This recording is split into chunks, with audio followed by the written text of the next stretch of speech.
Assalamualaikum warahmatullahi wabarakatuh. Sahabat TBM Kinanti, Bapak Ibu guru hebat dari seluruh Indonesia, ketemu lagi dengan saya Ibu Emi Sudarwati dari TBM Kinanti Borno, Bojonegoro, Jawa Timur. Pada kesempatan kali ini, saya akan membaca sebuah buku dengan judul Dahlan Iskan Sang Pendobrak, karya Bapak Solihin Hidayat dan Bapak Abdul Ghafur Mistar, dengan kata pengantar Bapak Dahlan Iskan dan Kiai Haji Agus Ali Masruri. Bagaimana kisahnya? Selamat mendengarkan. Akan saya baca dulu kata pengantarnya dari Bapak Dahlan Iskan, Menteri BUMN atau Badan Usaha Milik Negara. Pengalaman spiritual yang terus hidup. Masa kecil saya berada di lingkungan pedesaan Jawa yang sangat tradisional Jawa. Memang keluarga saya adalah keluarga santri muslim yang kuat. Namun warnanya tercampur aduk dengan berbagai macam tradisi. Misalnya keluarga kami ikut acara bersih desa atau nyadran. Tiap selesai musim panen, semua keluarga membawa tumpeng atau ambeng atau nasi yang ditaruh di tampan dengan permukaan nasinya rata disertai banyak lauk pauk di atasnya.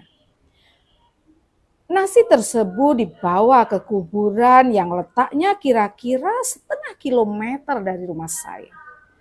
Di kuburan itu semua orang membersihkan makam leluhur masing-masing. Kami datang ke kuburan itu membawa sapu lidi, arit, cetok, dan cangkul. Baru setelah lewat tengah hari, barulah seorang sesepuh desa memimpin pembacaan mantra dalam bahasa Jawa yang hanya saya pahami beberapa saja katanya. Mantra itu panjang sekali. Sesekali semua yang hadir menyaut serentak dengan suara G atau dalam bahasa Indonesia iya. Pertanda menyetujui permintaan yang diucapkan dalam mantra itu. Acara nyadran ini selalu kami tunggu setiap tahun. Disitulah kesempatan kami makan enak. Kami tidak harus makan nasi ambeng yang kami bawa dari rumah. Kami bisa memilih mau makan di ambeng yang mana saja. Tentu sebagai anak kecil nasib kami tidak sebaik orang dewasa. Ambeng-ambeng yang terbaik sudah dipilih lebih dahulu untuk kelompok orang dewasa. Ada petugas yang menyebarkan ambeng-ambeng tersebut di atas tanah-tanah kosong di sela-sela batu nisan yang sudah lebih dulu dihampari tikar. Kami lantas duduk di atas tikar itu dalam posisi mengelilingi ambeng. Satu ambeng dikelilingi sekitar 5 anak atau orang. Setelah pengucapan ujub atau mantra selesai, barulah kami siap-siap membuka tutup ambeng yang biasanya berupa daun pisang. Sebagai anak kecil, begitu tutup daun dibuka, mata kami langsung melotot mengincar lauk yang paling enak di atas dataran nasi itu. Lalu dengan secepat gerakan silat kami berebut meraihnya. Biasanya paha ayam yang sudah dipotong menjadi beberapa ruas yang jadi rebutan pertama juga telur rebus. Tidak ada piring di kuburan itu, tidak ada yang membawa, tidak ada sendok. Piring kami adalah daun pisang. Tutup ambeng tersebutlah dirobek-robek dan dibagikan kepada kami. Setelah secuil daun pisang itu diletakkan di atas tikar, barulah kami berebut mengambil lauk terbaik untuk ditaruh di atas piring daun pisang tersebut. Setelah lauk-lauk terbaik pindah dari atas ambeng ke piring daun, barulah jari tangan kami mencawuk nasi. Untuk ini tidak perlu rebutan. Nasinya terhampar memenuhi nampan, sehingga masing-masing yang mengelilingi nampan bisa mencaup nasi di arah depan masing-masing. Jarang di antara kami yang mencuci atau membasuh tangan lebih dahulu. Kalau sebelum mencaup nasi tersebut merasa tangannya kotor, cukup mengelapnya di celana masing-masing. Sudah pasti celana kami sebenarnya juga kotor. Juga jarang yang datang ke kuburan itu dengan menggunakan sandal. Tentu belum ada yang punya sepatu di desa saya saat itu. Semua cekeran alias kaki telanjang. Mengingat tidak semua ambeng ada ayam atau telurnya, perjudian kecil memang terjadi. Kami suka menebak-nebak ambeng mana yang ada ayam dan telurnya.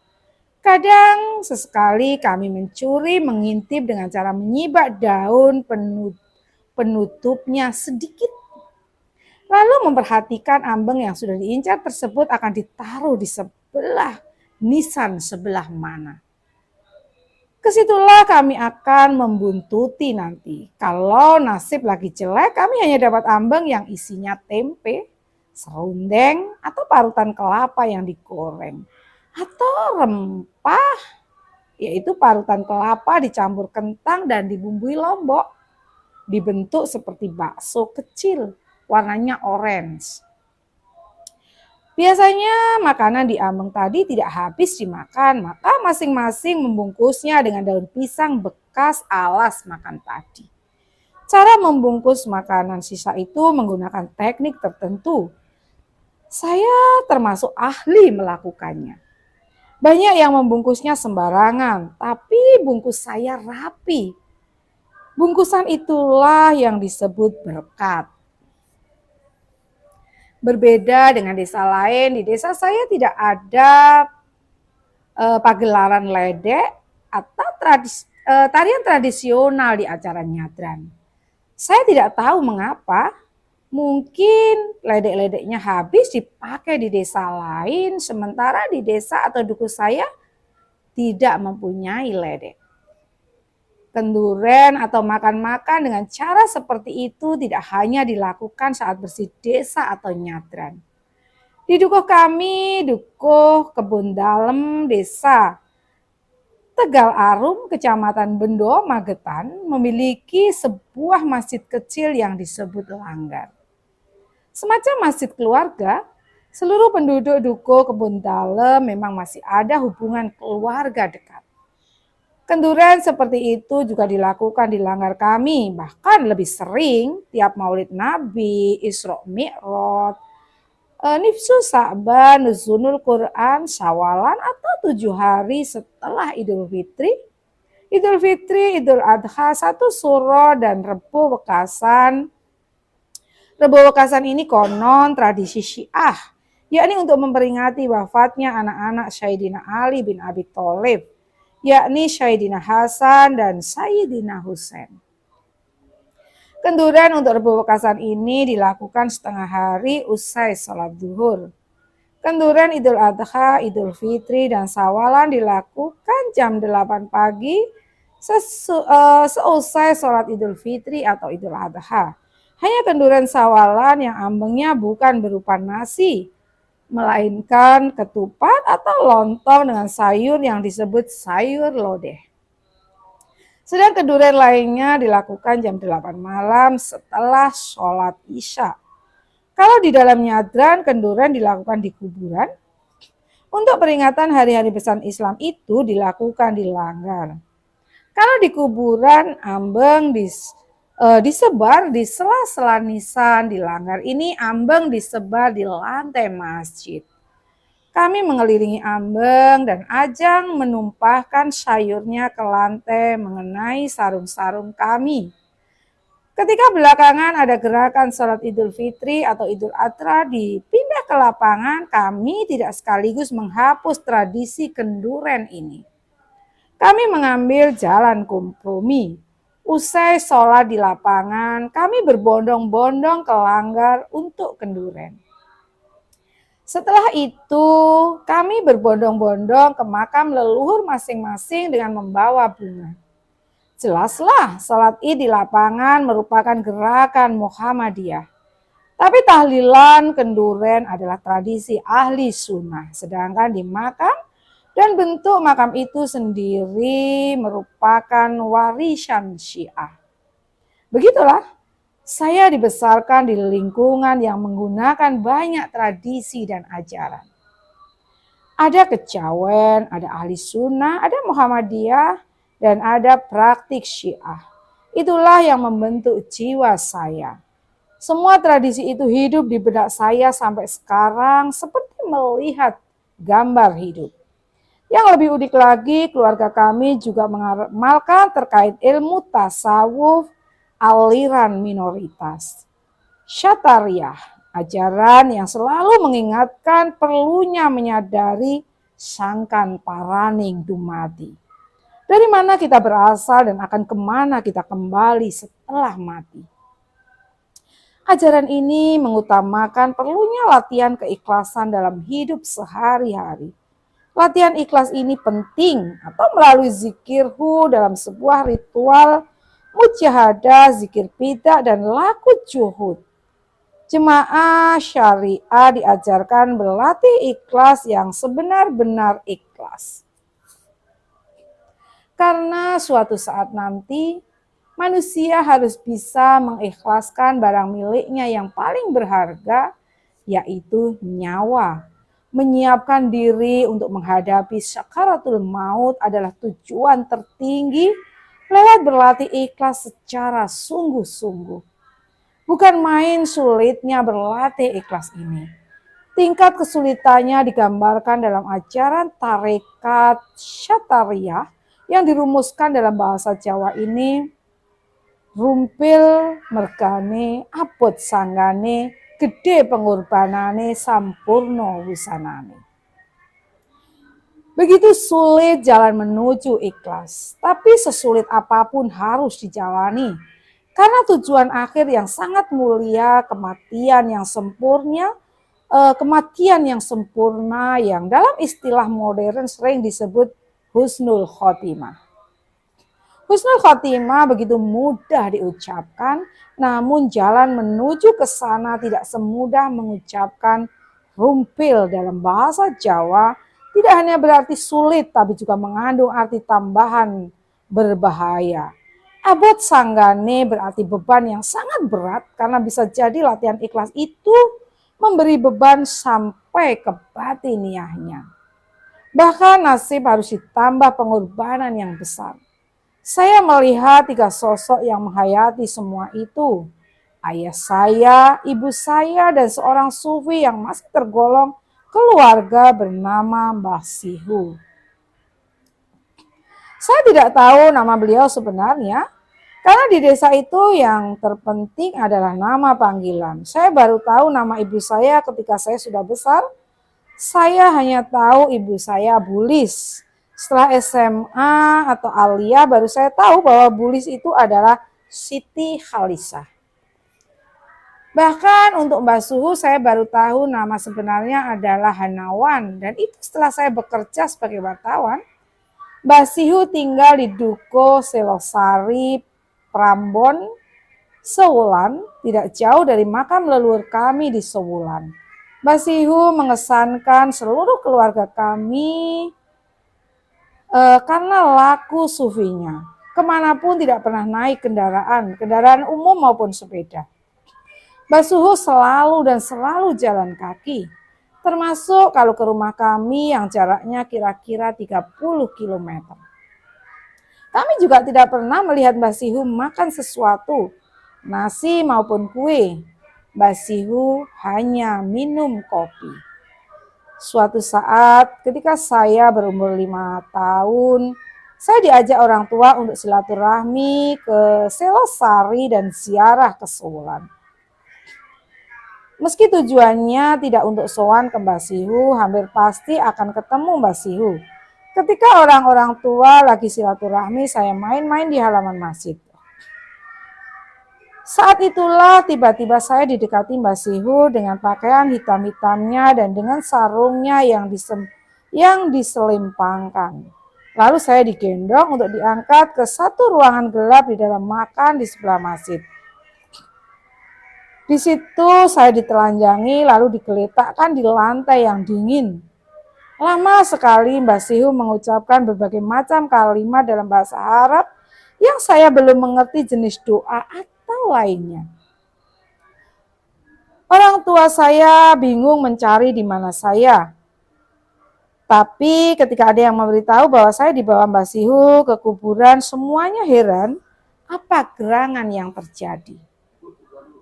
Begitulah masa kecil saya penuh dengan pengalaman spiritual. Semua itu seperti terus hidup di benak saya. Ketika saya diminta memberi kata pengantar buku berjudul Dahlan Iskan Sang Pendobrak, karya rekan Sholihin Hidayat ini, tiba-tiba saya menuliskan semuanya. Saya tidak tahu apakah tulisan saya ini cocok untuk mengantarkan buku mantan pemimpin redaksi Jawa Pos itu. Saya memang dikirimi draft buku yang mau diterbitkan itu, tapi saya tidak mau membaca draft itu. Saya khawatir kalau saya baca draft buku itu akan memunculkan opini saya tidak objektif. Saya akan baca bukunya dalam bentuk yang sudah jadi kelak. Saya tidak ingin dalam menulis kata pengantar ini terpengaruh oleh isi buku. Saya juga tidak ingin mengaruhi isi buku sebelum dicetak. Biarlah rekan Sholihin mewujudkan karya tulisnya sebebas-bebasnya. Saya tidak ingin mengaruhi isi buku. Sikap seperti ini juga saya tunjukkan dan wujudkan kepada siapapun yang menulis buku tentang saya, yang belakangan ini cukup banyak jumlahnya. Masing-masing dengan variasinya, sudut pandangnya, gayanya, dan angel pilihannya. Dan tentu saya percaya pada kompetensi rekan Sholihin dalam menulis buku ini. Dia begitu lama bekerja sama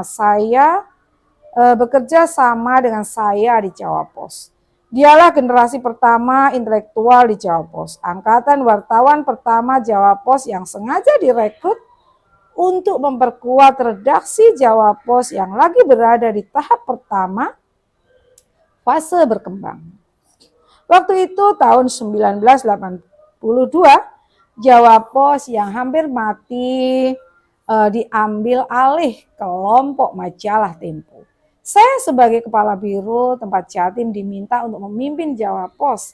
Setelah setahun membenahi Jawa Pos dengan tenaga dan peralatan yang ada, terlihat tanda-tanda Jawa Pos bisa berkembang, namun berkembangnya tidak akan pesat kalau tidak dimasukkan darah baru yang muda, sarjana, intelektual, dan pekerja keras.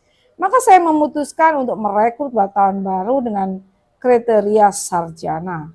Itulah perekrutan wartawan Jawa Pos pertama yang mensyaratkan harus sarjana. Saat itu kami tekadkan bahwa ke depan syarat harus sarjana itu mutlak. Bahkan pada periode berikutnya bukan hanya sarjana tapi harus dengan indeks prestasi tertentu. Itulah periode pertama Jawa Pos menyusun kekuatan SDM sekaligus menyiapkan fondasi untuk masa depan. Waktu itu tahun 2000 masih kami anggap masa depan yang jauh. Kebijakan ini terbukti bisa membuat Jawa Pos maju dan mampu bersaing, termasuk bersaing di tingkat nasional dengan koran Jakarta yang waktu itu berarti segala-galanya. Maka lahirlah generasi intelektual Jawa Pos. Seperti Sholihin Hidayat ini, Margiono, kini CO Kelompok Rakyat Merdeka, Ketua Umum Persatuan Wartawan Indonesia Pusat dan anggota Dewan Pers. Dan dari generasi ke generasi telah lahir angkatan intelektual Jawa Pos seperti Joko Susilo, yang 2 kali jadi anggota DPR dan kini duta besar di Swiss, Dimam Abror, kini pemimpin KONI Jatim, Arif Afandi, pernah jadi wakil wali kota Surabaya dan kini CEO kelompok perusahaan daerah Jatim. PT Pancawira Usaha yang amat sukses dan bahkan lebih sukses dibanding kelompok itu masih saya pimpin dulu. Dan banyak nama lagi yang sayangnya tidak mungkin saya sebut satu persatu di sini. Begitu dominannya angkatan intelektual Jawa Pos ini sampai-sampai saya sering berseloroh. Saya pun sudah tidak bisa diterima kerja di Jawa Pos kalau baru sekarang mendaftar. Untung saya sudah pimpinan Jawa Pos sejak belum ada angkatan intelektual. Rekan solihin dengan latar belakang pesantren, universitas Islam, dan pengetahuan agamanya yang tinggi, mempunyai kelebihan tersendiri. Dia sosok yang amat tawadu. Bahkan ketika dia sudah pensiun dari Jawa Pos atau Jawa Pos khusus di bagian redaksi, mengenakan aturan harus pensiun saat memasuki umur baru 50 tahun. Ketawaduannya tidak hilang dan juga sebagai aktivis yang ketika Pak Harto berada di puncak kekuasaan, otoriternya dia berani melawannya sampai masuk tahanan militer. Solihin menjadi salah satu roh redaksi Jawa Pos yang saat itu lagi dikembangkan.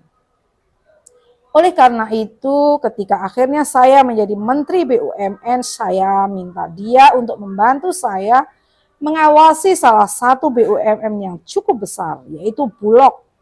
Sebagai salah satu komisaris, saya harap Solihin dengan hati nuraninya dan kepekaan perasaannya untuk ikut mengawasi Bulog agar menjadi Bulog yang bersih, menjadi penyangga pangan nasional dan menjadi andalan para petani kecil kita. Setahun terakhir Bulog sudah mulai berubah. Tidak ada lagi berita manipulasi dan korupsi. Pengadaan berasnya juga mencapai prestasi yang luar biasa. Di bawah dirut yang masih sama Sutarto Ali Maisho, dengan perubahan sikap itu, Bulog mencapai prestasi terbaiknya sepanjang sejarah. Pengadaan berasnya pada tahun 2012 mencapai 3,66 juta ton. Angka yang belum pernah terjadi selama ini.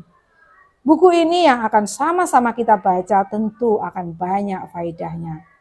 Amsterdam, 13 Januari 2013. Berikutnya akan saya baca kata pengantar dari Kiai Haji Agus Ali Masruri. Kiai Kos Pengasuh Pondok Pesantren Bumi Sholawat Sidoarjo, Jawa Timur. Dengan judul Pelayan Umat yang Tak Kenal Lelah. Segala puji bagi Allah yang Maha Rahman dan Maha Rahim, Yat pecinta dan pemilik alam semesta. Kita panjatkan pujian kepadanya, sebab hanya dialah yang layak mendapatkan pujian apapun dan dari siapapun.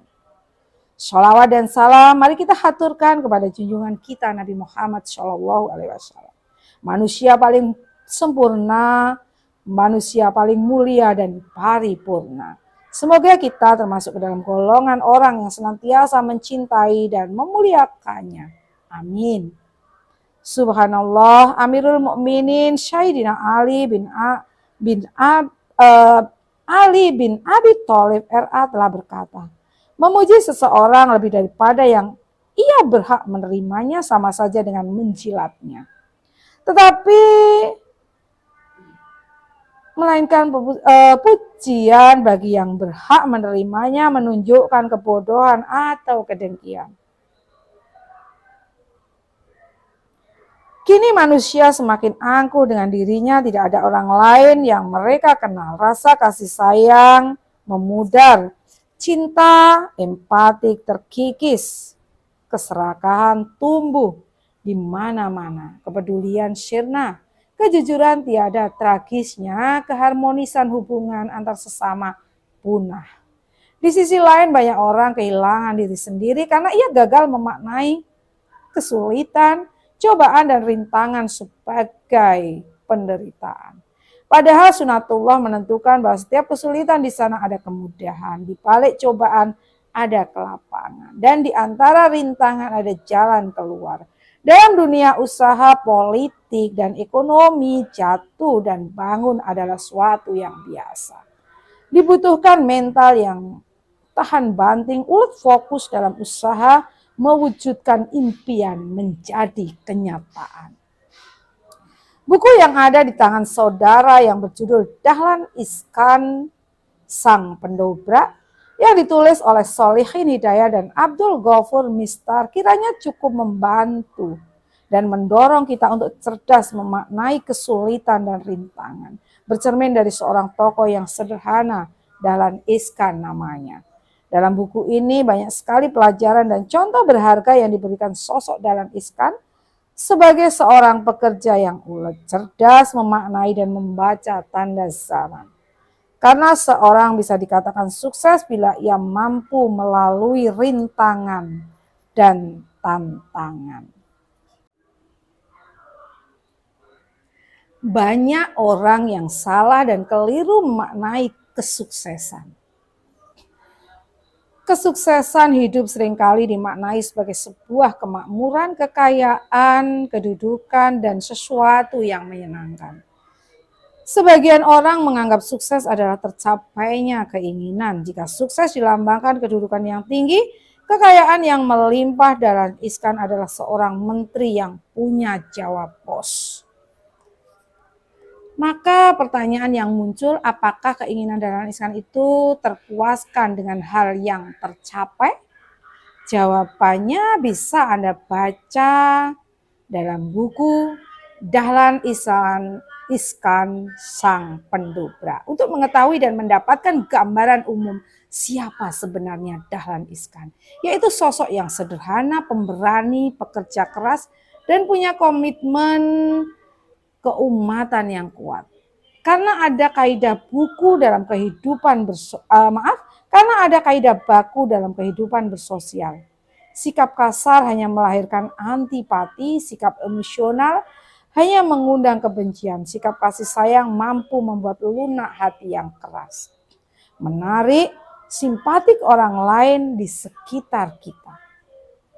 Saya tahu persis bahwa Dahlan Iskan adalah dari keluarga pondok pesantren Takran Magetan yang boleh dibilang sangat sederhana. Beliau lahir dan dibesarkan dari keluarga yang taat beragama, dekat dengan masyarakat, maka sangatlah wajar Dahlan Iskan setelah menjabat sebagai menteri tidak ada jarak dengan rakyat. Program dan kebijakannya sangat pro rakyat. Karena manusia itu sikap mental dan kepribadiannya sangat dipengaruhi dan diwarnai oleh lingkungannya. Terobosan-terobosan yang dilakukan oleh Dahlan Iskan mengusung nilai-nilai kejujuran, disiplin, serta kerja keras. Sehingga banyak orang yang kebakaran jenggot alias kepentingannya terpotong. Kecurangan-kecurangan yang terjadi pada birokrasi yang dipimpinnya disorotinya dengan kacamata yang cermat, baik tatkala dia menjabat sebagai Direktur Utama PLN maupun sebagai menteri. Maka banyak orang yang tidak senang karena kepentingannya terpotong sehingga mengeluarkan kritik-kritik yang miring, bahkan berusaha untuk menjatuhkannya. Ketika bertemu dengan saya pada pertengahan Oktober 2012 bersama seorang musyid dari Irak yang bernama Syekh Hasim, saya katakan kepada Mas Dahlan, Mas, layang-layang itu bisa semakin tinggi, anginnya semakin kencang. Tidak ada derajat tanpa ujian. Maka peranan kesabaran sangat dibutuhkan dalam menghadapi ujian, rintangan, dan cobaan. Karena pertolongan Allah senantiasa bersama orang-orang yang sabar. Kedudukan sabar dalam iman, laksana kedudukan kepada kepala pada tubuh. Tidak ada tubuh tanpa kepala, begitu juga tidak ada iman tanpa kesabaran. Satu pertanyaan yang harus diusahakan jawabannya, sudahkah kita benar-benar meyakini jika Allah Maha Penolong terhadap hambanya? Pertanyaan ini penting karena kebanyakan di antara kita mengaku beriman, rajin mengerjakan sholat, puasa, haji, namun belum meyakini 100% bahwa Allah sebagai penolong. Sehingga mudah dihinggapi rasa takut oleh ancaman orang-orang yang tidak menginginkan tegaknya kejujuran dan keadilan di republik ini. Rupanya nasihat yang saya berikan cukup menjadi energi baru sehingga beliau semakin berani menyuarakan kebenaran dan membongkar kepalsuan-kepalsuan di republik ini. Saya ingat apa yang dilakukan oleh Sayyidina Ali bin Abi Thalib RA. Orang yang berbudi luhur senantiasa menerima nasihat berupa ucapan bijak. Tetapi hewan tak akan mau menerimanya kecuali dengan lecutan yang menyakitkan. Mas Dahlan Iskan adalah orang yang saya idolakan. Selain sebagai teman dekat, juga sebagai keluarga, beliau tidak pernah berhenti berpikir dan berbuat demi kemaslahatan umat. Dalam kondisi kesehatannya yang banyak dipertanyakan orang, ia mampu tampil terengginas, kerja keras, dan cerdas untuk menghasilkan sesuatu yang bermanfaat bagi dirinya dan orang lain. Beliau punya semboyan yang kuat bahwa pekerjaan adalah sebuah tugas dan bagian dari ibadah, merupakan kewajiban yang harus ditunaikan karena Allah. Alangkah indahnya republik ini bila ada figur-figur semacam Mas Dahlan yang mampu tampil sederhana, produktif, dekat dengan rakyat. Figur-figur semacam demikian kehadirannya sangat ditunggu oleh umat. Tegasnya umat sangat membutuhkan seorang pemimpin yang teguh dalam berpendirian, kuat dalam memegang prinsip, bijak dalam melangkah, luas dalam bertindak. Menurut saya Mas Dahlan Iskan adalah sosok sedikit bicara banyak kerja. Bukan seperti badut-badut politik yang hanya pandai bicara tapi tidak berbuat. Bagaikan seorang calo, pribadi praktisi dan produktif tidak memiliki waktu untuk sekedar mengobrol janji atau wawancara yang kosong tanpa makna. Jadi Mas Dahlan Iskan telah menunaikan tugasnya sebagai pelayan umat yang tidak kenal lelah. Semoga Allah memberi panjang umur dan kesehatan bagi beliau. Sidoarjo, 20 Desember 2012. Berikutnya akan saya baca kata pengantar dari penulisnya sendiri. Segala puji bagi Allah SWT, Tuhan semesta alam. Dia yang menciptakan manusia sebagai makhluk yang paling sempurna. Allah lah yang memberi daya dan kekuatan hingga kita mampu meniti jalan hidup dan kehidupan. Meskipun harus melewati jalan terjal dan berliku, melewati berbagai rintangan dan hambatan. Berbahagialah mereka yang mampu berjalan lurus ke depan karena sehabis gelap selalu akan terbit terang. Keyakinan kita adalah modal utama yang tampaknya tak mungkin seorang pendaki gunung sampai di tujuan dengan selamat. Bukan beratnya perjalanan, bukan pula sulitnya medan, tapi lemahnya kemauan yang membuat orang gagal sampai tujuan yang diidamkan. Buku ini merupakan salah satu bentuk apresiasi kami terhadap seorang anak laki-laki yang melesat dari impitan kemiskinan dan keterbatasan. Ia berjalan jauh hingga sampai ke puncak kesuksesan dengan mengandalkan keyakinannya, yaitu manjada wajada. Sopo sing tenan bakal tinemu. Sopo sing temen bakal tinemu. Siapa yang bersungguh-sungguh pasti akan berhasil. Dia adalah Dahlan Iskan, seorang laki-laki yang dilahirkan di daerah yang tak jauh dari lereng Gunung Lawu dan dibesarkan dalam keluarga serba kekurangan. Dibalut dan diselimuti kemiskinan dan serba keterbatasan lainnya.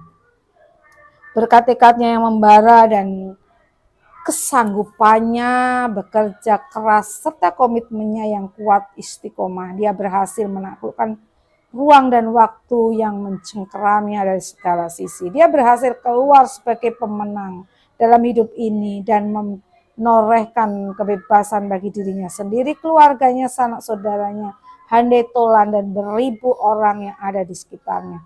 Kini setelah dia menampakkan kaki di pelantaran elit kekuasaan, namanya dipergunjingkan orang di mana-mana.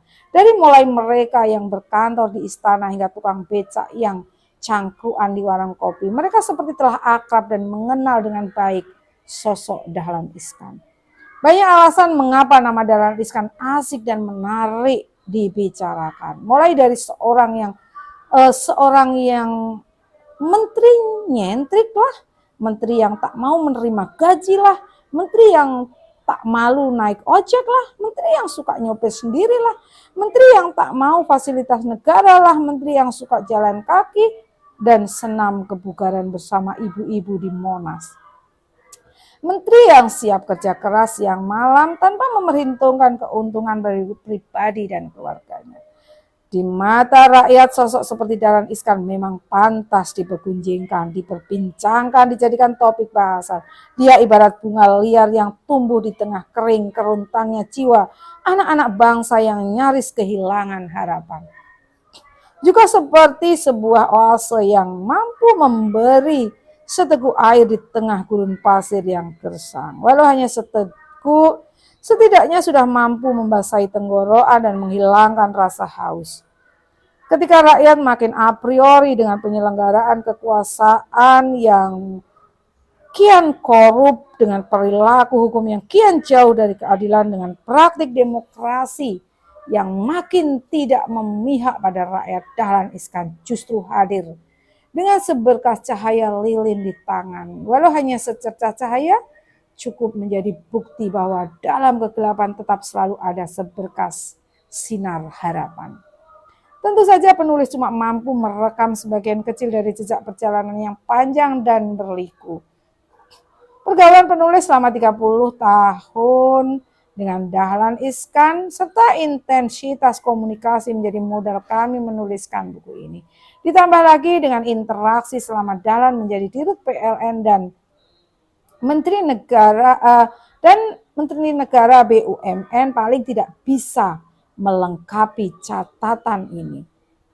Harapan penulis, mudah-mudahan buku ini tidak melebih-lebihkan kelebihan Dahlan yang memang punya banyak kelebihan. Juga tidak mengurangkan kekurangan Dahlan sebagai manusia biasa yang memang memiliki banyak kekurangan. Al-ihsan mahalul khoto wan nisyan, manusia tempatnya salah dan lupa. Penyajian tulisan disampaikan dengan gaya bebas, dengan analisis yang mungkin subjektif dari sudut pandang penulis sendiri. Penulis sengaja menghadirkan sosok Kiai Janet untuk menghidupkan tulisan ini dan lebih memperkaya wawasan kita. Kiai Janet adalah sosok kiai desa namun cukup mengerti permasalahan bangsa dan negara, politik, budaya, bahkan juga mencermati kiprah para tokoh di pentas nasional. Dahlan Iskan adalah tokoh yang secara khusus menarik perhatian Kiai Junet. Oleh karena itu, pada bagian-bagian penting tulisan ini selalu menghadirkan Kiai dengan fatwa-fatwanya yang sangat bermanfaat. Bahkan Kiai Junet sering kami jadikan narasumber utama untuk menghidupkan dialog dan diskusi tentang kiprah dan pemikiran Dahlan. Analisisnya yang tajam dan terawangannya yang jauh ke depan menjadi kekuatan tersendiri dalam catatan ini. Ada juga nama Habib dan Ustadz. Ini adalah nama panggilan yang diberikan oleh Pak Kiai dan kawan-kawan dekat kepada kami. Pak Kiai sering memanggil Solihin Hidayah dengan panggilan Habib dan memanggil Abdul Ghafur Mista dengan panggilan Ustadz. Kadang nama Habib dan Ustadz silih berganti muncul dalam dialog-dialog dengan Kiai. Juga kadang menggunakan sebutan saya dan kami. Apapun panggilan dan sebutannya, hal itu tidak lain untuk menghidupkan catatan ini agar lebih komunikatif dan lebih enak dibaca. Tentu saja buku ini juga diperkaya dengan macam-macam informasi dan tulisan dari berbagai media massa, audiovisual, media online, dan cerita dari beberapa kawan yang kenal baik dengan Dahlan Iskan. Pengalaman pribadi selama berteman menjadi anak buah dan bergaul dengan Dahlan menjadi cerita utama dalam buku ini. Beribu terima kasih kami sampaikan kepada Bapak Dahlan Iskan yang berkenan memberi kata sambutan dan mengizinkan catatan tentang dirinya untuk diterbitkan. Dan terima kasih tak lupa kami ucapkan kepada semua sahabat dan handai tolan yang tanpa bantuannya tidak mungkin buku ini dapat diterbitkan. Hanya kepada Allah SWT kami berserah diri dan memohon pertolongan dan perlindungan. Ini adalah kata pengantar dari penulis, yaitu Haji Solihin Hidayah dan Haji Abdul Ghafur Mistar. Berikutnya akan saya baca pada bagian 1 atau pada bab 1 dengan judul Mendobrak Kebuntuan. Masa kecil yang diimpit oleh berbagai persoalan pelik dan segala bentuk kekurangan justru membuat kian lebih tangguh menghadapi ujian hidup. Kemiskinan memberikan pelajaran yang sangat berharga bagi perjalanan hidup seseorang. Kita harus terus berjuang agar bisa mengatasi keadaan dan bisa survive dalam kehidupan. Kecerdasan dalam mencari solusi atas segala kesulitan membawa seorang Dahlan Iskan lulus ujian. Dia berhasil menapai jalan terjal dan mengarungi gelombang ganas. Ia berhasil membesarkan surat kabar Jawa Pos yang hanya beroplas 1 becak saja menjadi koran terbesar di Indonesia. Nama Dahlan yang berarti pendobrak, penakluk, pembuka terobosan jalan baru, tak ubahnya sebagai trademark bagi bapak kelahiran Magetan ini. Ia mendobrak kebuntuan dan merobohkan tembok tebal birokrasi yang menghalangi langkahnya. Ketika dipercaya menjadi dirut PLN dan kemudian dipercaya Presiden SBY sebagai Menteri Negara BUMN, nama Dahlan makin mencuat. Meroket bak mitra liur populer di seantero Nusantara. Namun sikap Dahlan tetap zuhud dan tak mau menerima imbalan apapun. Semua yang dilakukan Dahlan itu tidak terlepas dari latar belakang dia sebagai seorang santri lulusan madrasah aliyah. Ia sangat menjaga integritas dan jati diri sebagai pendobrak kebuntuan yang tidak kenal lelah dan tak mau menyerah pada keadaan. Dahlan juga semakin memantapkan langkahnya setelah yakin bahwa tindakannya akan selalu didukung oleh rakyat. Dalam dunia bisnis, dia tak segan mencari ilmu sampai ke negeri Cina dan memburu guru tarikatnya hingga ke langit Baghdad, Irak. Dahlan yakin bahwa setiap gerak langkahnya akan selalu dirahmati Allah Subhanahu wa Ta'ala. 3 nama beda generasi pendobrak. Ini pada bagian 1 ya, ada 3 nama beda generasi pendobrak.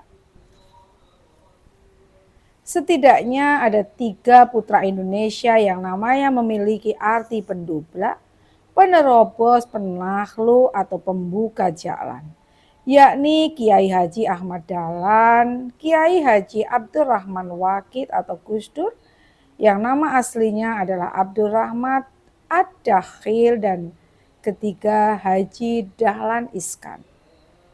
Kata Dahlan merupakan penjawaan dari bahasa Arab dakholan yang artinya terobosan. Bila dijadikan bentuk file subjek untuk memberikan julukan pada seorang atau seseorang, kata dakholan menjadi dakhilun atau dakhil yang artinya pembuat terobosan, pendobrak, atau pembuka jalan pencerahan. Bisa juga berarti sang penakluk.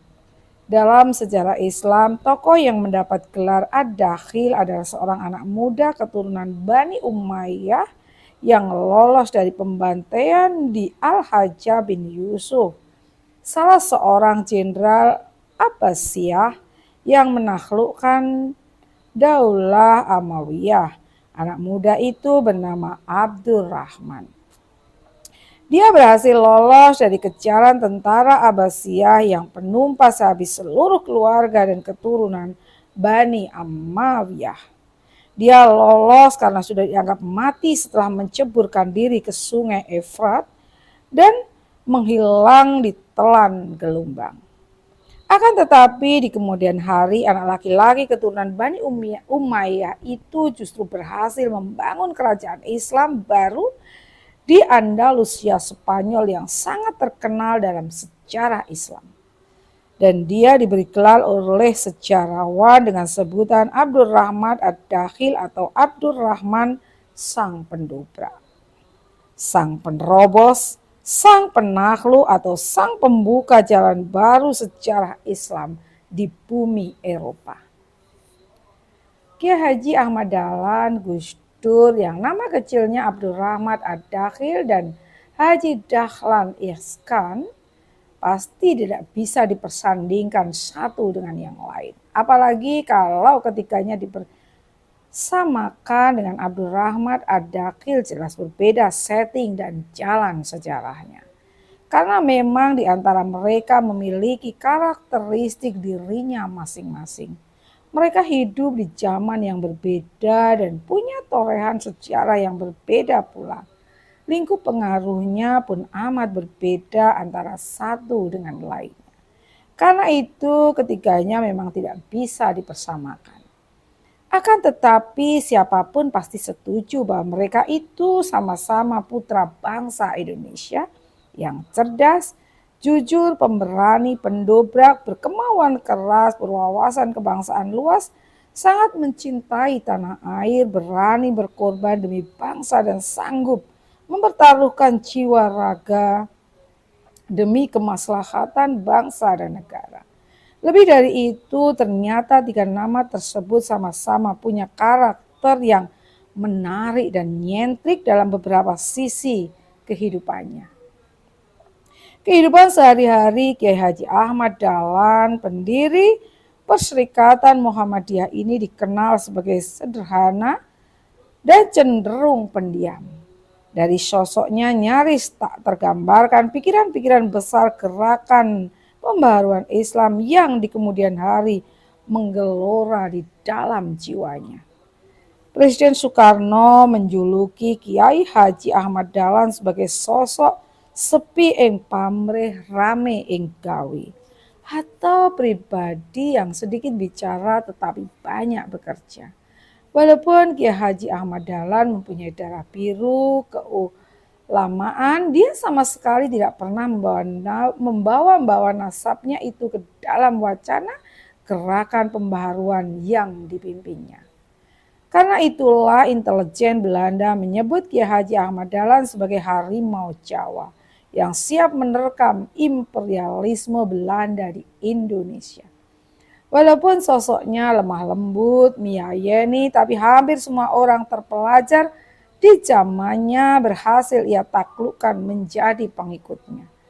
Dan organisasi Muhammadiyah yang dia dirikan pada tahun 1912 di Yogyakarta, dalam waktu singkat cabang-cabangnya berdiri di mana-mana di seluruh wilayah Indonesia.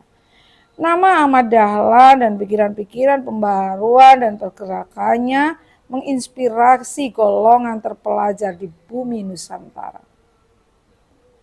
Sampai sekarang pun belum pernah terlahir tokoh sekaliber Kiai Haji Ahmad Dahlan dari kalangan modernis. Bagaimana dengan Gus Dur? Kita sudah tahu Gus Dur seakan telah disuratkan oleh Allah untuk hadir di tengah-tengah bangsa Indonesia yang sedang silang sengkarut atau sumuk dalam ketenangan politiknya.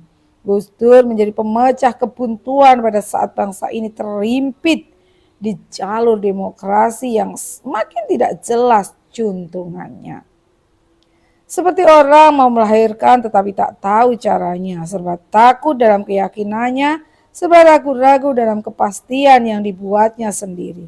Itu karena sosok Presiden Soeharto yang berani naik kursi presiden tapi tidak berani turun atau lengser. Demikian pula para calon penggantinya. Berani membuat sistem dan mekanisme suksesi kepemimpinan tapi takut sendiri menggunakannya. Dalam keadaan seperti itulah Gus Dur hadir di tengah-tengah gersangnya bumi politik Indonesia dengan pikiran-pikiran cerdas, solutif, dengan disertai joke-joke politik yang segar. Gus Dur tampil seperti dalam dongeng Abu Nawas versus Raja Harun al-Rashid. Lucu, tapi nyerempet bahaya. Komentarnya di radio BBC London tentang demokrasi di Indonesia yang disebutnya demokrasi seolah-olah membuat merah padam Soeharto. Apalagi pasca pemilu 92 dia berkomentar di radio yang sama tentang waiting list succession. Dia langsung dicap musuh oleh rezim Soeharto. Tapi dasar Gus Dur pada saat para kiai sepuh NU mengkhawatirkan keselamatannya, Gus Dur justru sama sekali tidak tampak khawatir apalagi takut. Cukup alasan para kiai mengkhawatirkan keselamatan Gus Dur. Sebab mereka merasa bertanggung jawab kalau sampai ada apa-apa yang menimpa cucu Hadratus Syekh Kiai Haji Hasyim Asy'ari itu. Dan para kiai sudah mendapat info dari banyak pihak bahwa Gus Dur sedang menjadi target. Ternyata Gus Dur komentarnya enteng-enteng saja. Tadi siang tentara sudah rapat jenderal. Benny Murdani atau waktu itu Panglima ABRI memutuskan membela saya. Maka spontan majelis kiai yang serius itu mendadak jadi ger-geran. Kok bisa gitu Gus? Tanya Ustadz. Ya bisa saja. Jenderal Benny itu kan orang Katolik. Sedangkan Paus yang nabinya Pak Benny itu sahabat saya, gitu aja kok repot. Kami cuma bisa geleng-geleng kepala memahami permainan politik tingkat tinggi Gus Dur. Dan nyatanya memang benar dalam waktu beberapa hari sikap ABRI berbalik 180 derajat dari memusuhi menjadi pengikut setia Gus Dur. Kalau ada acara pengajian di daerah-daerah, para petinggi ABRI setempat ikut repot menjemput dan mengamankan kehadirannya. Begitu kentalnya hubungan Benny Murdani dengan Gus Dur hingga muncul tuduhan bahwa Gus Dur menjadi agen kristenisasi dan Zionisme di Indonesia. Maka dapat ditebak selanjutnya dunia para kiai jadi gonjang-ganjing menyikapi trik politik Gus Dur yang dianggapnya kontroversi itu. Ya pasti Gus Dur tidak mau repot dengan hal-hal yang demikian itu. Sebab dia sendiri sudah tahu kartu apa yang sedang dimainkannya. Dari sosok seorang Gus Dur telah lahir ratusan buku dan puluhan tesis disertasi yang mengambil penelitian tentang pemikiran dan pembaruan yang dilakukan Gus Dur. Baik dalam bidang politik, kenegaraan, keagamaan, sosial, dan budaya. Gus Dur telah mendunia. Sampai sekarang pun pemikiran-pemikirannya masih sangat relevan dan menjadi kajian menarik bagi dunia ilmuwan. Termasuk tentang bentuk NKRI atau Negara Kesatuan Republik Indonesia yang sudah final dan tidak bisa ditawar-tawar lagi. Pribumisasi Islam dan pengayoman terhadap gelombang minoritas. Walaupun namanya sudah mendunia dan kiprahnya dalam gerakan pembaruan pemikiran Islam mendapat apresiasi dunia internasional, Gus Dur tetaplah Gus Dur. Kehidupan kesehariannya tidak berubah, tetap akrab dengan siapa saja. Bisa ditemui di mana saja, penuh dengan joke-joke yang membuat kita terpingkal-pingkal. Gus Dur tetap hidup Gus Dur tetap hidup layaknya santri pondok pesantren yang zuhud dan sangat aktif bersilaturahim dengan kiai-kiai sepuh di pesantren-pesantren salaf yang ada di pedesaan. Dia seakan tidak pernah menjadi lebih besar dari para santri di pelosok-pelosok pedesaan. Dan tidak pernah menjadi lebih kecil dari para jenderal yang ada di tampuk pimpinan politik nasional. Dan secara pun mencatat putra Indonesia yang tidak mengantongi gelar kesarjanaan ini menjadi Presiden RI keempat pada tahun 1999. Pada kesempatan berpidato di PBB, Gus Dur memaparkan tentang konsep perdamaian dunia yang membuat kagum tokoh-tokoh internasional. Tanpa teks, Gus Dur memaparkan konsepsi Islam rahmatan lil alamin dengan berbahasa Inggris yang fasih dan bersita rasa sastra tinggi. Sehingga joko-joko yang dia lemparkan sempat membuat Presiden Amerika George W. Bush terpingkal-pingkal karenanya. Dasar Gus Dur yang kata orang Jawa seperti sosok Semar, manusia setengah dewa. Dia tidak butuh pujian dalam beramal, tidak butuh kedudukan dalam berjuang, tidak pula butuh pengakuan dalam pengabdiannya. Dia hanya butuh dan ingin terus menjadi pelayan umat dan mendapat ridho Tuhan. Dalam 3 tahun terakhir ini, pelataran istana negara dibikin heboh dengan kehadiran seorang laki-laki berperawakan agak ceking dan tampak sangat sederhana. Ia seperti menyeruak ke tengah-tengah para pembesar negeri ini dengan kesanggupan menjinakkan binatang raksasa yang sakit bertahun-tahun bernama PLN, Perusahaan Listrik Negara.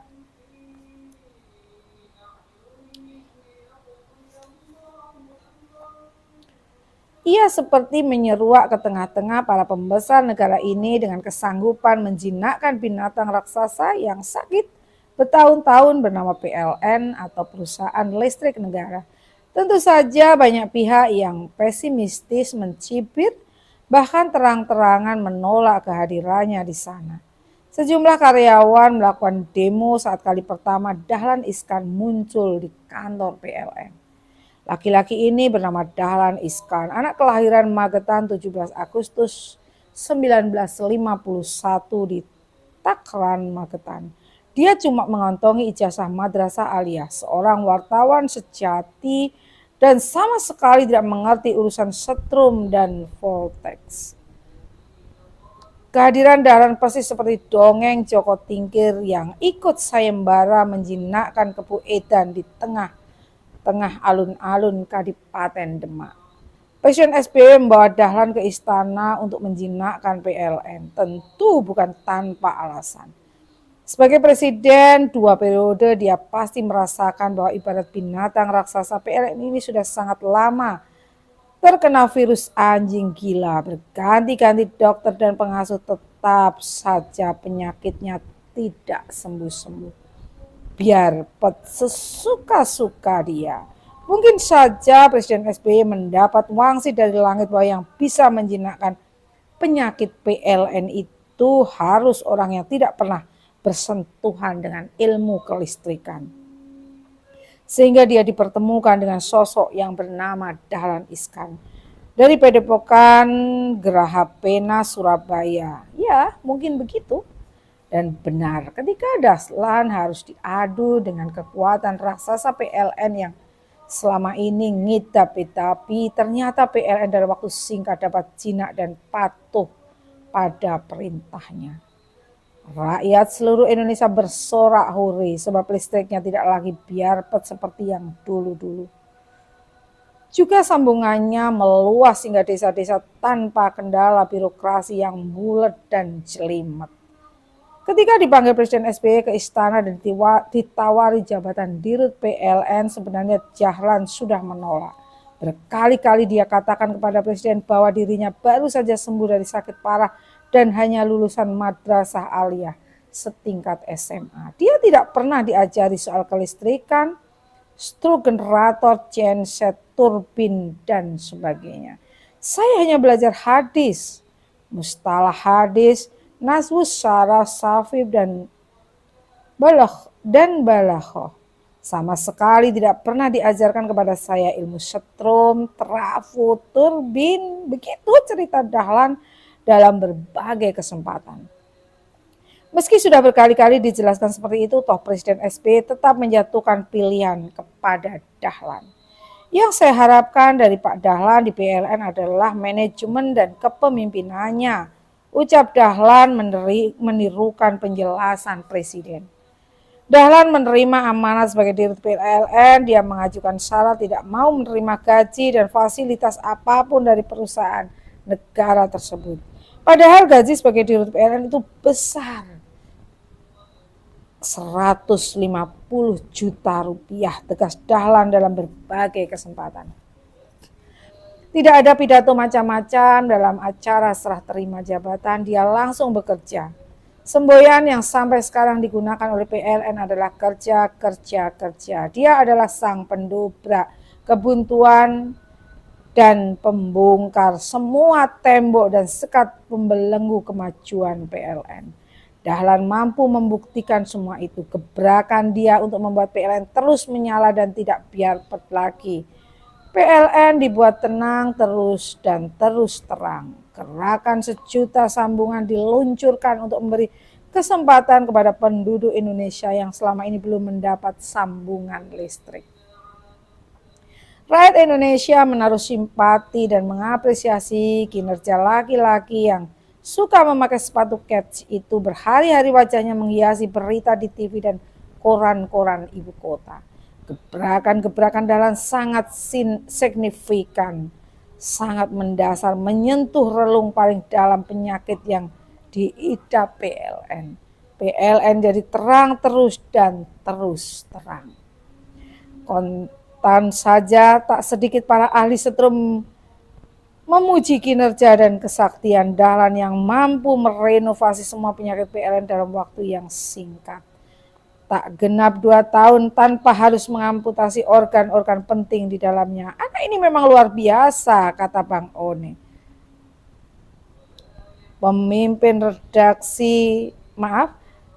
Anak ini memang luar biasa, kata Bang Wan, pemimpin redaksi TV One, memang melawan penyakit kronis dalam tubuh PLN yang sudah menaun seperti itu. Pasti ada rahasia di balik jurus-jurusnya. Apa rahasianya, sobat?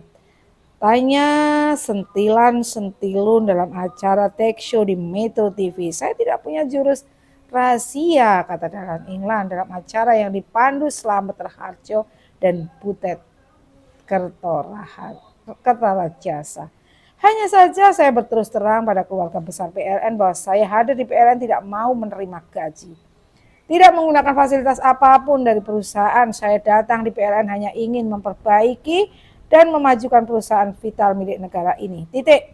Jawaban seperti itu juga pernah dia sampaikan kepada penulis saat bincang-bincang di rumahnya yang asri di kawasan Ketintang, Surabaya.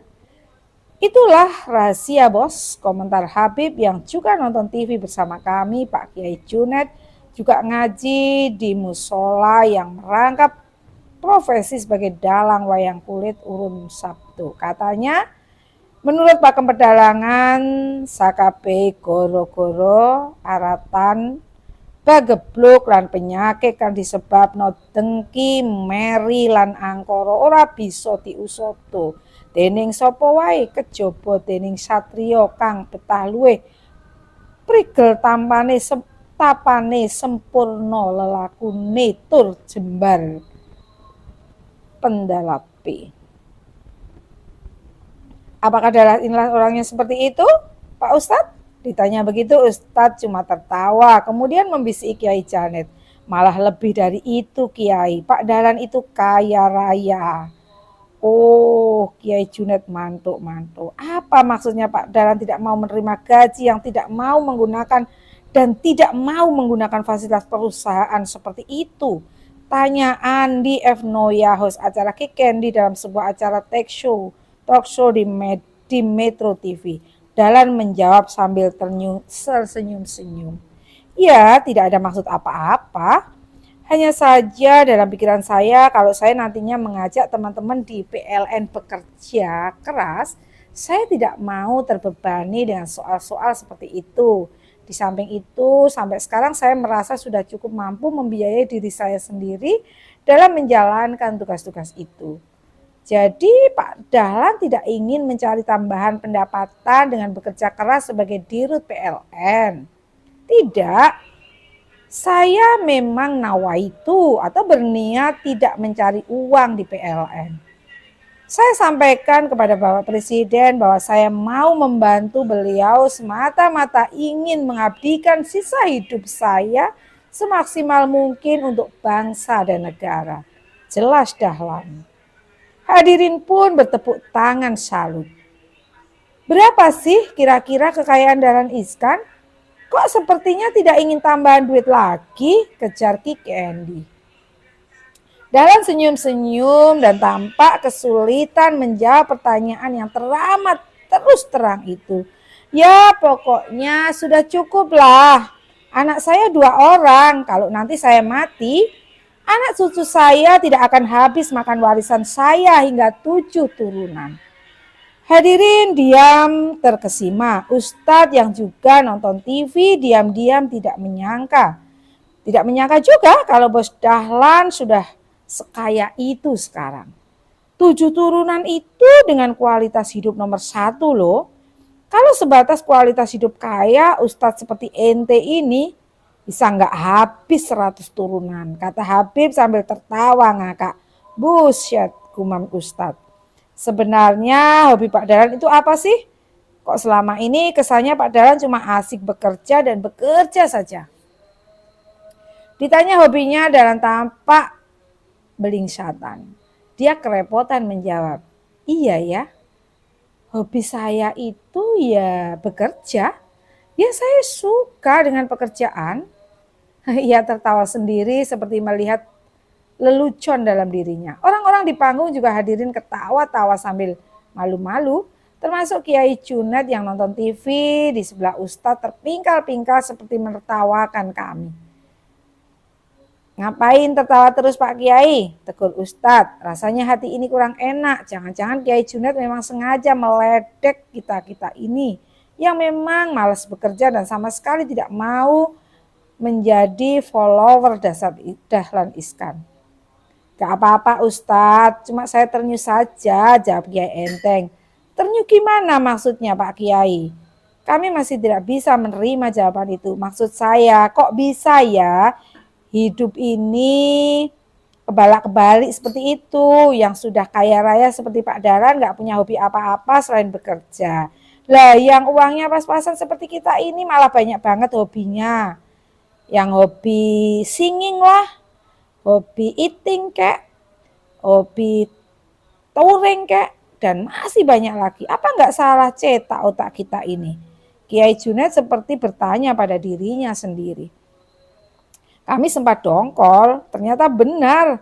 Pak Kiai memang sengaja menyindir Ustadz, tapi dia nggak berani protes sebab ucapan Kiai Junet memang sangat benar. Akhir-akhir ini makin banyak saudara-saudara kita sebangsa setanah air yang salah cetak pikirannya seperti Ustadz. Ingin hidup enak tapi malas usaha. Kalau saja sahabat Umar bin Khattab masih hidup, pasti kita orang didamprat oleh beliau. Sebenarnya pekerjaan apa yang paling Pak Dahlan sukai, yang menjanjikan keuntungan besar atau yang memberi tantangan besar? Kedua-duanya, jawab Dahlan Iskan dengan pasti. Kan biasanya orang suka pekerjaan yang untungnya besar tapi resiko atau tantangannya kecil. Teorinya memang begitu, tapi praktik di lapangan selalu berbeda.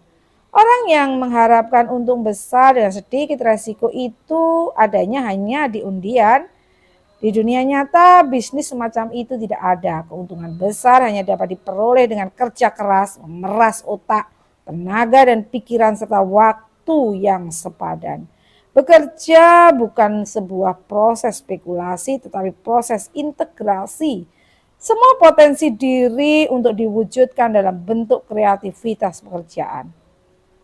Karena itu pertanyaan akhirnya adalah mau atau tidak mau orang itu bekerja. Dahlan menjelaskan panjang lebar filosofi hidupnya dan alasan kuat mengapa dia bekerja dan bekerja keras untuk mencapai keinginan dan target perusahaannya.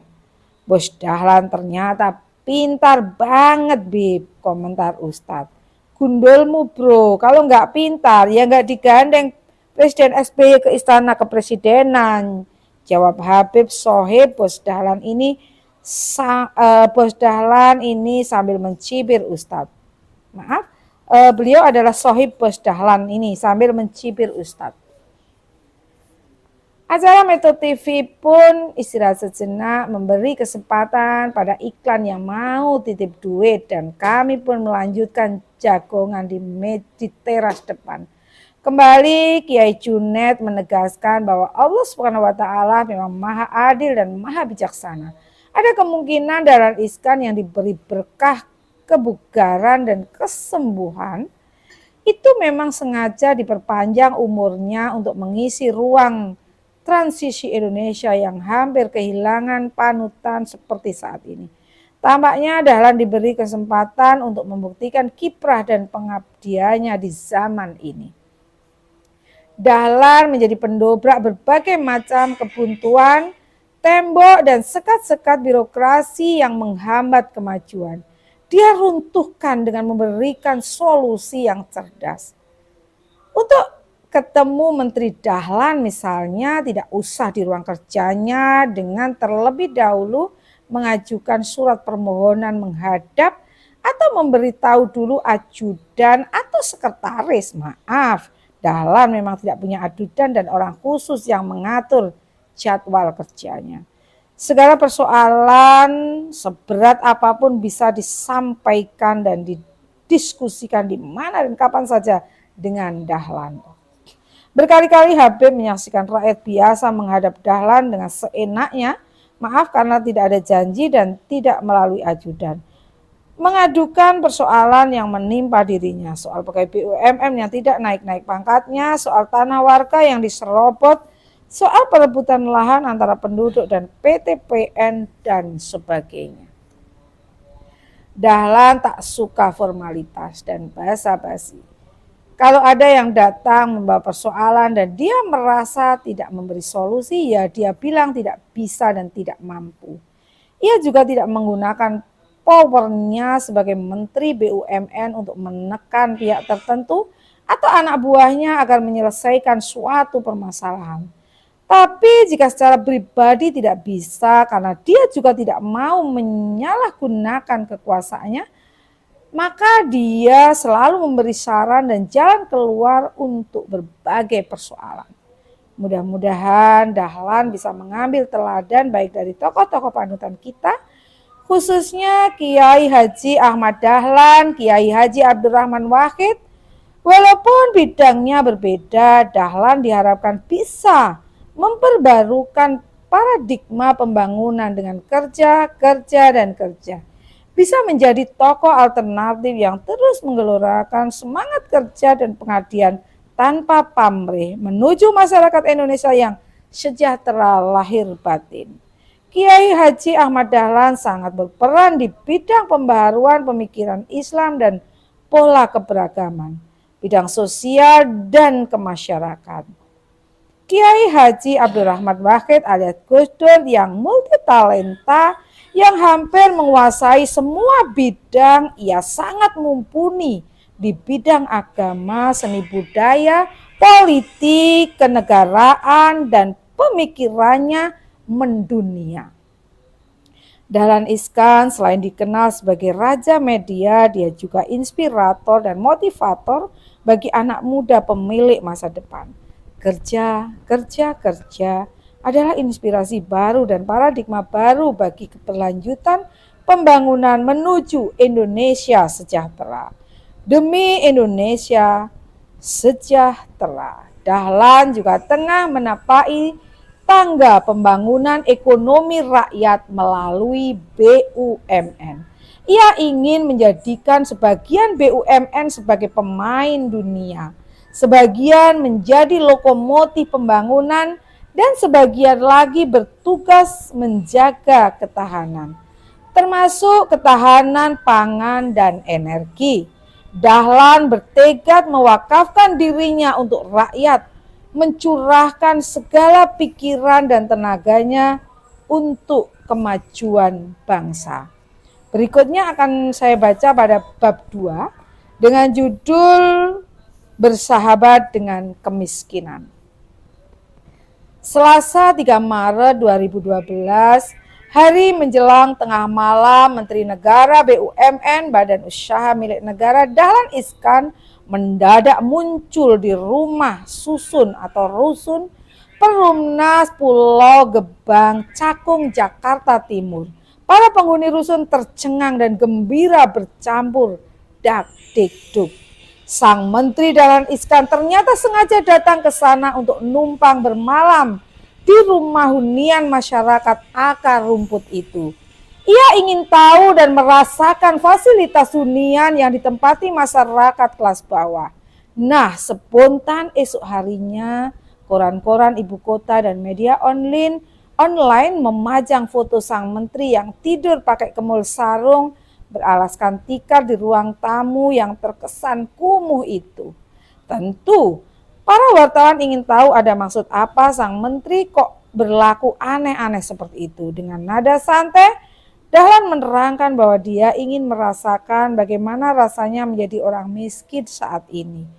Dan apa pula bedanya dengan perasaan orang-orang miskin pada zaman orang tuanya tempo dulu. Miskin itu menurut Dahlan sebenarnya keadaan biasa-biasa saja. Tidak perlu dieksploitasi dan didramatisasi, bergantung sikap mental masing-masing orang. Dahlan dan orang tuanya dahulu hidup sangat miskin, tapi mereka merasa tidak tertekan oleh keadaan. Bersahabat dengan kemiskinan malah mengasihkan. Bagi Dahlan, kehidupan dia dan kedua orang tuanya berjalan biasa-biasa saja, sebagaimana mestinya. Tiap hari bekerja, anak-anaknya sekolah dan makan seadanya. 1 tahun jatah 1 celana pendek dan 1 baju plus 1 sarung. Rasanya pada waktu itu hidup sudah tidak berkekurangan dan malah orang tuanya sangat banyak bersyukur. Pak Iskak, ayah Dahlan, tahu betul bagaimana harus bersyukur dan menyikapi hidup. Ia tak pernah mengeluh apalagi menyesali keterbatasan hidupnya. Sebagai penganut tarikat Sutaria, Haji Iskan sangat taat dalam menjalankan ajaran agama. Hati dan mulutnya selalu berucap syukur dan doa untuk anak-anaknya agar kelak menjadi orang yang berguna bagi nusa bangsa. Lalu kemiskinan itu menurut Pak Menteri yang bagaimana? Sentilan-sentilun bertanya. Dahlan pun menjawab, kemiskinan tidak dapat diukur semata-mata dengan minimnya daya beli. Tapi harus pula diukur dengan potensi diri. Orang yang minim daya belinya tidak dapat dikatakan miskin bila potensi dirinya masih terkelola dengan baik dan benar.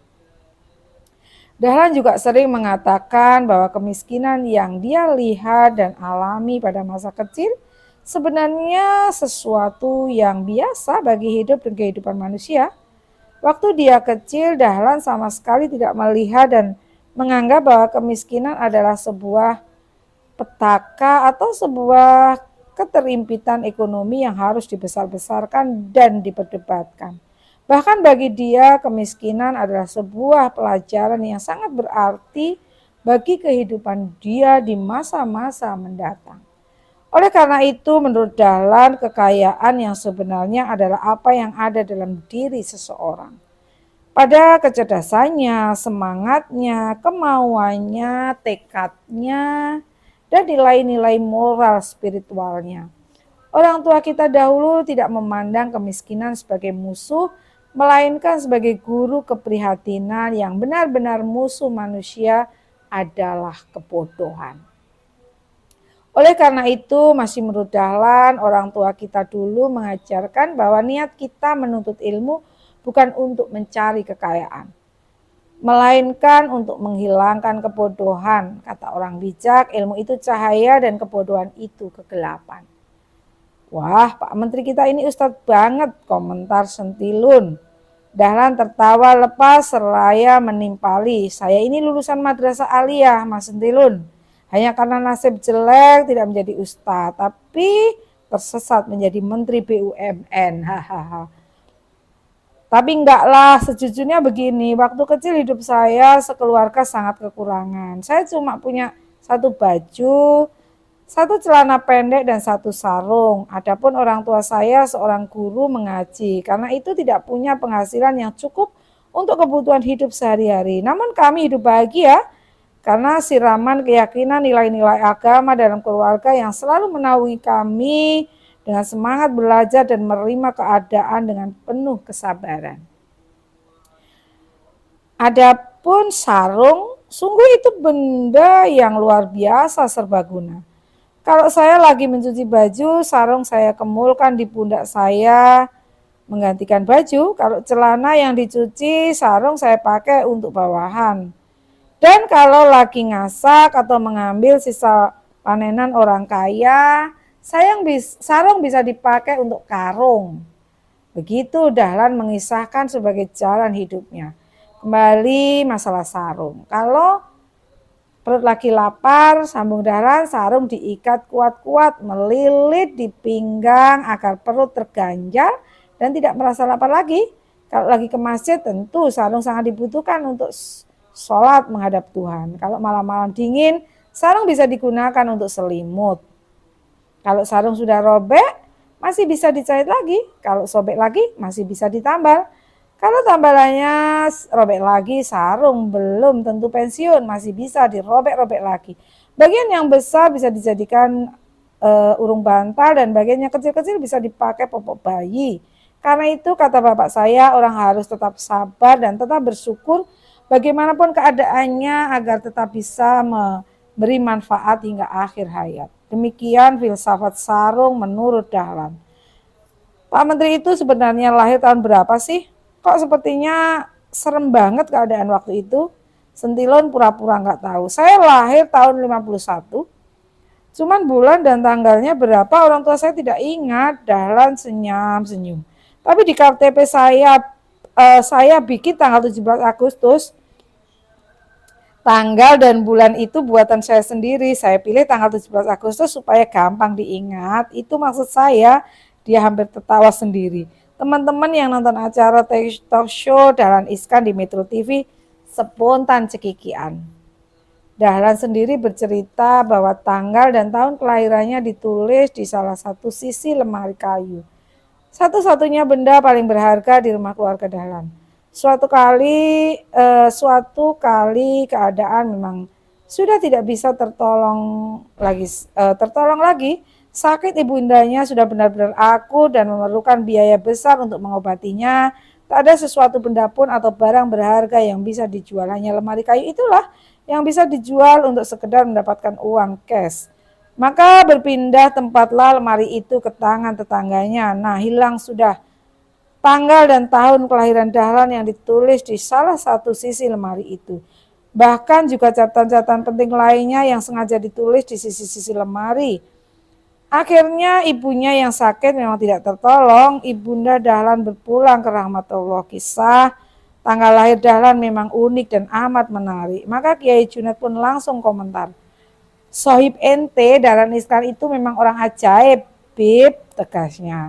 Ajaib bagaimana Pak Kiai, tanya Habib. Ya pokoknya ajaib gitu aja, saut Kiai Junet seenaknya.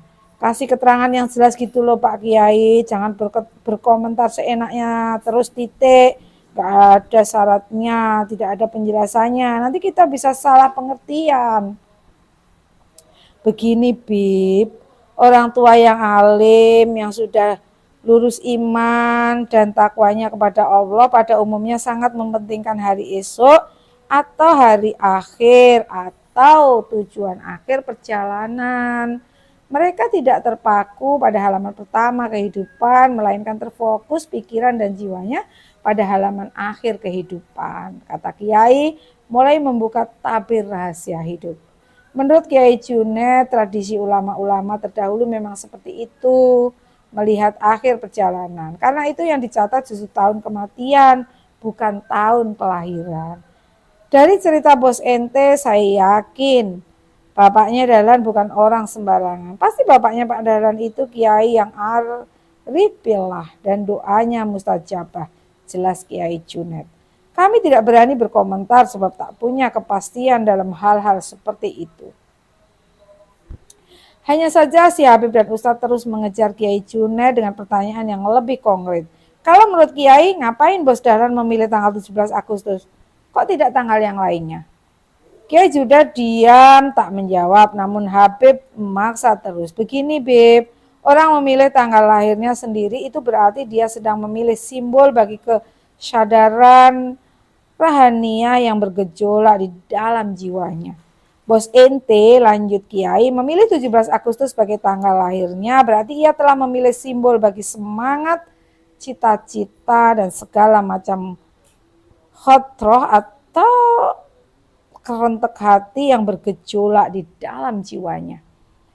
Artinya dia ingin menjadi pejuang, menjadi pahlawan bagi kemerdekaan dirinya sendiri, kemerdekaan keluarganya, kemerdekaan sanak saudaranya, kemerdekaan teman-temannya, dan kemerdekaan siapa saja yang ada di sekitarnya.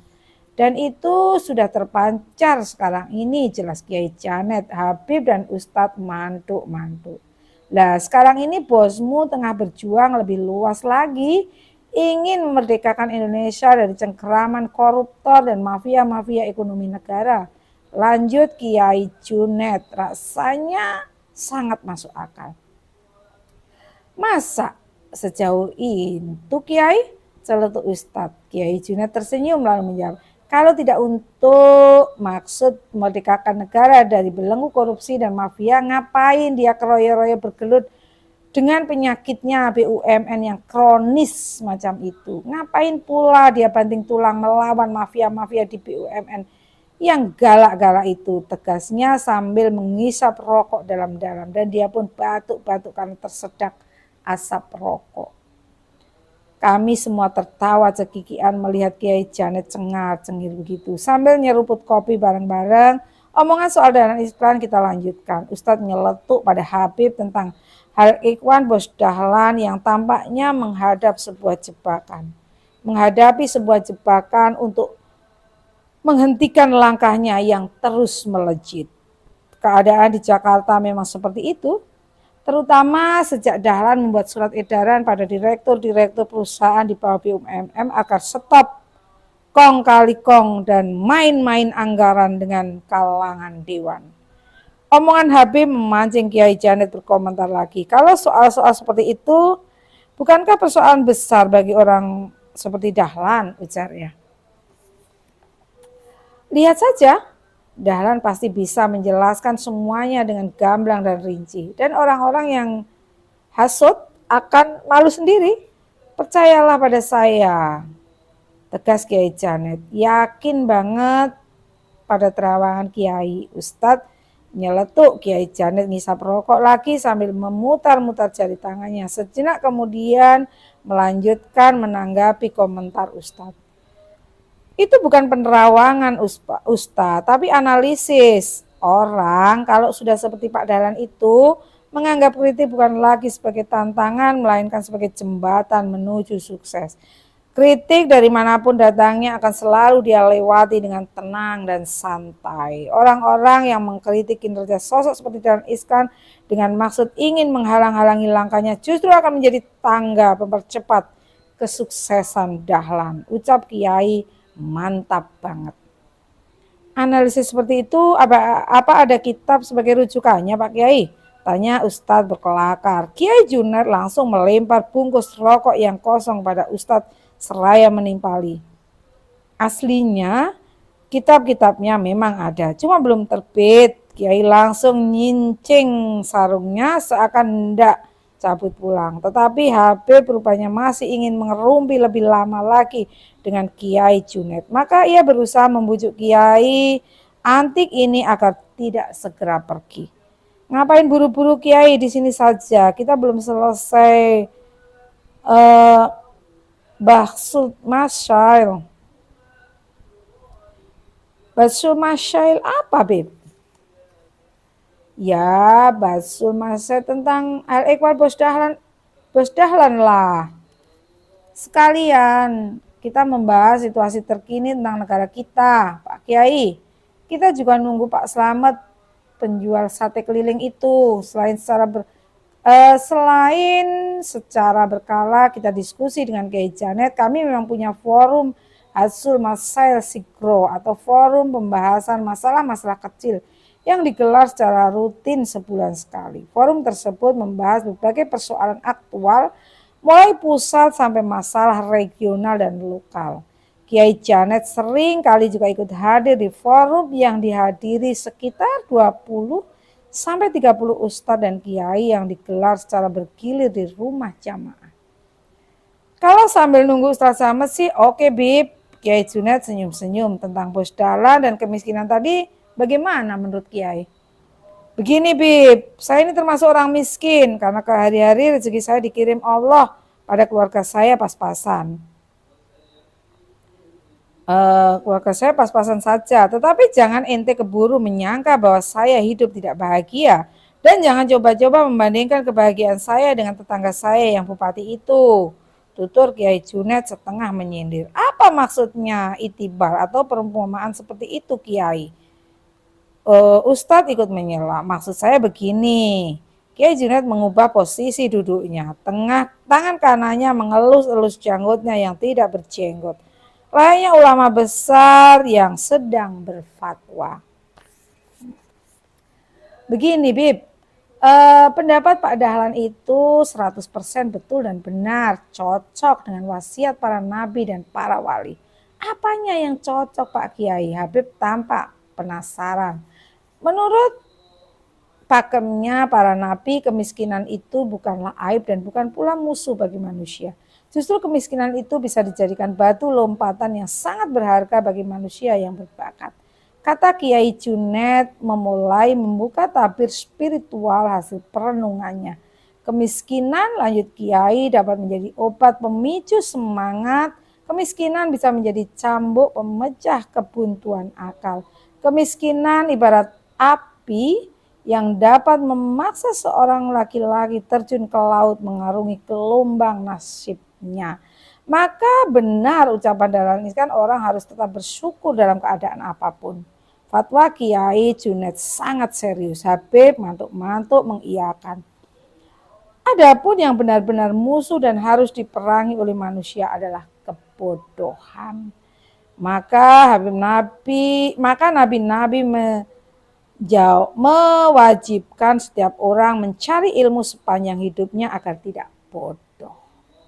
Sebab kebodohan bisa membuat akal manusia kehilangan energinya. Hati manusia kehilangan cahayanya.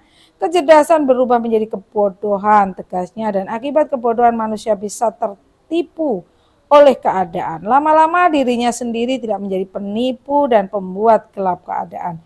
Ya seperti yang dialami bangsa kita sekarang ini.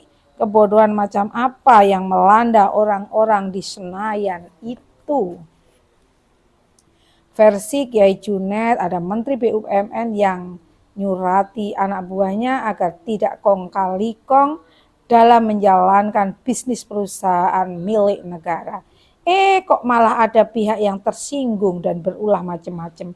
Apa bukan kebodohan yang membuat otak manusia tidak mampu berpikir jernih seperti itu? Kalau itu kan masalah politik Kiai. Ustadz sengaja memancing perdebatan dengan Kiai Junet agar dia makin semangat. Masalah politik apa Ustadz? Politik itu semangat mengatur agar kehidupan berbangsa dan bernegara menjadi lebih baik. Tapi kalau kebalikannya, agar keadaan menjadi keruh dan bisa dapat ikan banyak dari sana, itu namanya tikus, nggak pakai poli, hahaha. Kiai Junet tertawa sendiri cekikian diikuti Habib dan Ustadz. Ketularan tertawa juga. Tapi Bos Dahlan berlaku aneh-aneh, seperti numpang tidur di rumah susun, tidur di rumah petani. Itu bagi sebagian politisi dianggap sekedar pencitraan diri saja. Apa tidak demikian menurut Kiai? Mendengar pertanyaan Habib, Kiai Junet malah tertawa ngakak. Ente itu bagaimana Bib? Sudah lulus S2 kok nggak paham teori marketing saja? Kiai Junet meledek. Habib yang dianggap melontarkan pertanyaan konyol. Kalau orang yang kantongnya ompong numpang tidur di hotel bintang 5 itu namanya pencitraan. Kalau Pak Ustadz besok pagi pinjam mobil Mercy milik Pak Bupati lalu puter-puter di kampungnya, itu namanya pencitraan, ujar Kiai. Begitu juga kalau Kiai desa seperti saya ini kemana-mana pakai surban seperti laskar Hizbullah Libanon, itu namanya pencitraan. Tapi kalau miliarder seperti Pak Dahlan naik ojek, jalan kaki ke kantor, makan nasi rantangan, rapat dinas di kementerian di segala tempat, itu sudah perilaku hidup pilihannya. Itu ajaran kesufian tentang hidup zahud. Hidup zuhud tidak berlebih-lebihan, memanjakan nafsu, sambungnya. Dan Pak Slamet menjual sate keliling yang kita tunggu-tunggu akhirnya datang juga. Kami bertiga rame-rame makan sate ayam dengan nikmat sekali. Terutama Kiai Junet makannya lahap sekali. Rupanya dia belum makan sejak sore tadi. Demikian tadi pembacaan sebuah buku. Kali ini yang saya baca baru bab 1 dan bab 2 ya. Dari buku dengan judul Dahlan Iskan Sang Pendobrak. Karya Bapak Solihin Hidayat dan Bapak Abdul Ghaffar Mistar dengan kata pengantar dari Bapak Dahlan Iskan dan Kiai Haji Agus Ali Mashuri. Mudah-mudahan kisah ini menjadi inspirasi bagi saya sendiri khususnya atau bagi sahabat TBM Kinanti. Mohon maaf jika ada kekilafan. Insya Allah jika ada kesempatan saya akan baca untuk bab selanjutnya. Ya. Terima kasih. Sampai ketemu pada halaman atau bab berikutnya. Wassalamualaikum warahmatullahi wabarakatuh. TBM Kinanti maju bersama literasi Indonesia.